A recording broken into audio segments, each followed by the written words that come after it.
Hello good morning दोस्तों। Welcome to my YouTube channel Ganesh porter GP sir nursing official में आपका हार्दिक स्वागत है। आज का अपना टॉपिक रहेगा पोस्ट बेसिक बीएससी नर्सिंग। कल अपन ने पढ़ा एएनएम जीएनएम और बीएससी नर्सिंग के बारे में। किसी फ्रेंड का मैसेज आया था कि आप sir post basic BSc nursing के बारे में भी बताइए कुछ। तो पोस्ट बेसिक बीएससी नर्सिंग के जैसे ही होता है, पर ये कोर्स आफ्टर जीएनएम डिप्लोमा के बाद किया जाता है दोस्तों, और 2 इयर्स का होता है। इसकी एलिजिबिलिटी की बात करें तो ये कौन कौन कर सकता है इस कोर्स को करने के लिए जीएनएम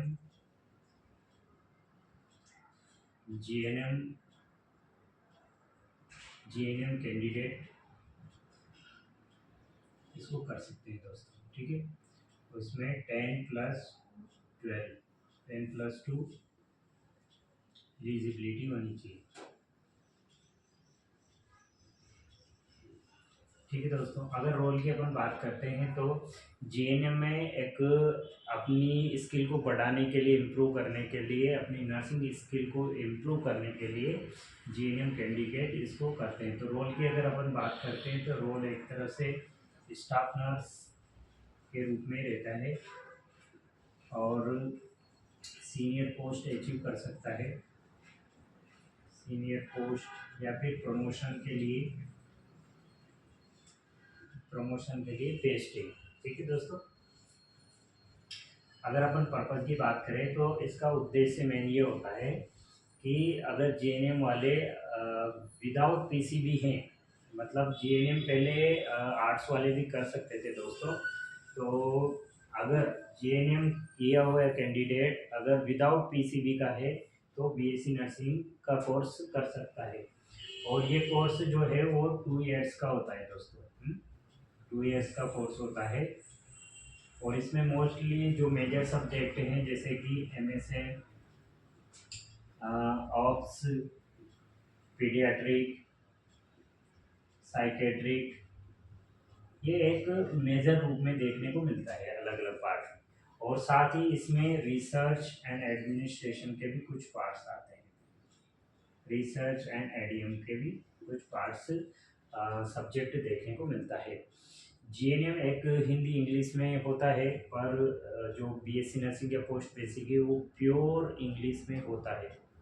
ठीक है, एडवांटेज की बात अपन करें अगर, तो एडवांटेज इसमें ये होता है कि वो डायरेक्ट डिप्लोमा से डिग्री में आ जाता है कैंडिडेट। ठीक है, बहुत फायदे होते हैं। जैसे कि एम्स वगैरह में अगर वैकेंसी निकलती है, एम्स हॉस्पिटल हुआ, जिपमर हुआ, जो सेंट्रल गवर्नमेंट के जो हॉस्पिटल हैं जिनमें जीएनएम प्लस 2 ईयर एक्सपीरियंस मांगते हैं, वहाँ इसका फ़ायदा हो जाता है पोस्ट बेसिक बीएससी नर्सिंग का दोस्तों। ठीक है, डायरेक्ट अप्लाई कर सकते हैं वो। ठीक है, एम्प्लॉय की अगर अपन बात करें, एम्प्लॉय मतलब कौन कौन से इंस्टीट्यूट में पोस्ट बेसिक कैंडिडेट लग सकते हैं दोस्तों। तो एम्प्लॉय की अगर अपन बात करते हैं, जैसे मैंने बताया एम्स हॉस्पिटल हुआ, ठीक है, जिपमर हुआ, बीएचयू हुआ, उसके अलावा निम्हांस बेंगलोर हुआ, ईटीसी, जैसे बहुत सारे ऐसे हॉस्पिटल हैं जहाँ पर ये 2 ईयर से ईयर का एक्सपीरियंस मांगते हैं जीने वालों के लिए। तो पोस्ट बेसिक एक गुड अपॉर्चुनिटी है दोस्तों। ठीक है, और अदर्स इंफॉर्मेशन के बारे में अगर अपन बताएं तो पोस्ट बेसिक एक रजिस्टर्ड नर्स और रजिस्टर्ड मिडवाइफरी आरएन आरएम जो डिप्लोमेटिक डिप्लोमेटिक कोर्स जिसने कर रखा है जीएनएम, उन कैंडिडेट के लिए सबसे बेस्ट ऑप्शन है आगे अपने स्किल को, नर्सिंग स्किल इम्प्रूव करने के लिए, उसके अलावा अपनी नॉलेज डेवलप करने के लिए दोस्तों। ठीक है, उसके अलावा अगर आगे उनको अगर आगे और स्टडी करनी है, सर्विस एजुकेशन करनी है, तो वो आगे के एमएससी नर्सिंग करने में भी पोस्ट बेसिक एक इम्पोर्टेंट रोल अदा करता है दोस्तों। बीएससी नर्सिंग 4 साल का होता है, पोस्ट बेसिक में दो 2 साल का होता है दोस्तों। इसी में इंटर्नशिप भी हो जाती है उसकी। ठीक है। ये थी एक बेसिक जानकारी।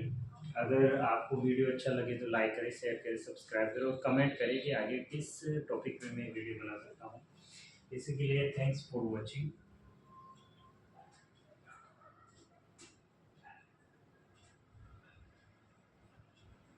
थैंक यू दोस्तों।